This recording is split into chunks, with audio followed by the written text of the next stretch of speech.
সুদর্শন মন্ডল, আসসালামু আলাইকুম। আপনারা যে যেখান থেকে আমাকে দেখছেন আশা করি সবাই ভালো আছেন, সুস্থ আছেন। আমি আবারও হাজির হলাম এমিনেন্ট এবং এক্সেলের পক্ষ থেকে মাহাদি হাসান।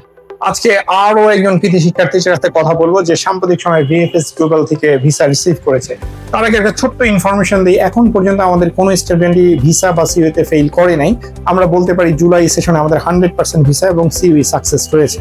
এখন আমরা পরিচিত হয়ে আমাদের কৃতি শিক্ষার্থীর সাথে আপনার নামটা যদি একটু বলতেন। সজীব হোসেন স্যার। আচ্ছা সজীব, মানে দেশ তো অনেক ছিল, জাপানকেই কেন চয়েস করলেন? জাপান দেশটা দেখতে অনেক সুন্দর, তারপরে সেফ, ভিসা রেশিও ভালো হচ্ছে। আচ্ছা সজীব, ধরেন এই সবগুলো জিনিস ঠিক থাকার পরে যদি ইনকাম করার সুযোগ না থাকতো তাহলে কি জাপানে কেউ যাইতো সজীব? জি না, আমরা এই টাকা পয়সা ইনকামের একটা ভালো সুযোগ আছে। আচ্ছা সজীব, এখন আপনি ওই দেশে কি নিয়ে পড়াশোনা করতে চান? স্যার অটোমোবাইল নিয়ে অটোমোবাইল নিয়ে পড়তে চান। আচ্ছা সজীব, এখন এজেন্সি তো বাংলাদেশে অনেক ছিল সজীব, আপনি আমাদের কি কেন দেশে নিলেন? স্যার এখান থেকে হচ্ছে আমার রিলেটিভ পরিচিত লোক গেছে, ওই ইয়া থেকে। আচ্ছা, এখন আপনার আমাদের পুরো সার্ভিসটার মধ্যে আপনার এমন কোন সময় কি এটা মনে হয়েছে যে এখানে আসলে এই কথাটা ঠিক বলে নাই বা এটা একটা ভুল কথা বলা হয়েছে, এমন কিছু কি ছিল? জি না স্যার, সব ঠিক। আচ্ছা, আমরা যে কাজগুলো করছি বা আপনাকে যেভাবে সাহায্য করার চেষ্টা করছি, এখানে কোনো জায়গায় কি আমাদের আন্তরিকতার কোনো কমতি ছিল সজীব? আচ্ছা সজীব, এখন মনে করেন অনেক শিক্ষার্থী আছে যারা মনে করে যে ভাষাটা খুব কঠিন। আপনি তো N5 N4 দুইটা সার্টিফিকেট আপনার আছে, ইনশাআল্লাহ পাস করছেন।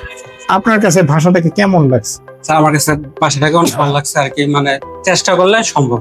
আচ্ছা, ওই দেশে আপনি অটোমোবাইল নিয়ে পড়াশোনা শেষ করার পর আপনার কি বাংলাদেশে আসার ইচ্ছা আছে?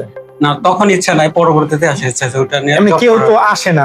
জি স্যার। বুঝতে পারছি। এমনি বাংলাদেশের কোন এজেন্সি দেওয়ার ইচ্ছা আছে আপনার? জি না স্যার। আমরা এখনই একটা এগ্রিমেন্টে সই করতে পারি যদি আপনি রাজি থাকেন। জি স্যার। আচ্ছা ঠিক আছে। ফাইনাল প্রশ্ন এটার জন্য, বাংলাদেশে অনেক সময় অনেক এজেন্সিরা থাকে বা অনেক সময় অনেক স্টুডেন্টদেরকে অনেক হয়রানির শিকার হইতে হয়। আসলে দেখা যায় যে প্রথমে বলে এক কথা, পরে দেখা যায় যে অন্য কথা আসে। প্রথমে একটা জিনিস বলে কিন্তু বাস্তব ওরকম কোনো অস্তিত্ব থাকে না।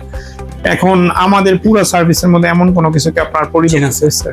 কারণ যেসব শিক্ষার্থীরা জাপানে যাওয়ার কথা চিন্তা ভাবনা করতেছে বা কনফিউজ, তাদেরকে যদি আপনি কোনো একটা পরামর্শ দেন। তাদেরকে বলবো তারা পড়াশোনা করেন, এক্সেলে আসুন, এখানে সার্ভিস ভালো আছে। আচ্ছা, অনেক ধন্যবাদ সজীব। সুদর্শন, মানে আপনারা শুনলেন আমাদের সজীবের অভিজ্ঞতার কথা, এবং আপনারা সবাই দোয়া করবেন যাতে সজীব তার লক্ষ্যস্থলে পৌঁছাতে পারে এবং দেশের জন্য একটা ভালো কিছু বই আনতে পারে। পাশাপাশি যারা আপনি জাপানে যাওয়ার ইচ্ছা করতেছেন বা চিন্তা ভাবনা করতেছেন, তারা আর দেরি না করে আমাদের সাথে যোগাযোগ করুন। ইনশাল্লাহ আপনারা সজীবের মতো একজন সফল স্টুডেন্ট হিসেবে আমাদের এই প্ল্যাটফর্মে উপস্থিত হবে। তার আগ পর্যন্ত সবাই ভালো থাকবেন, সুস্থ থাকবেন। আসসালামু আলাইকুম।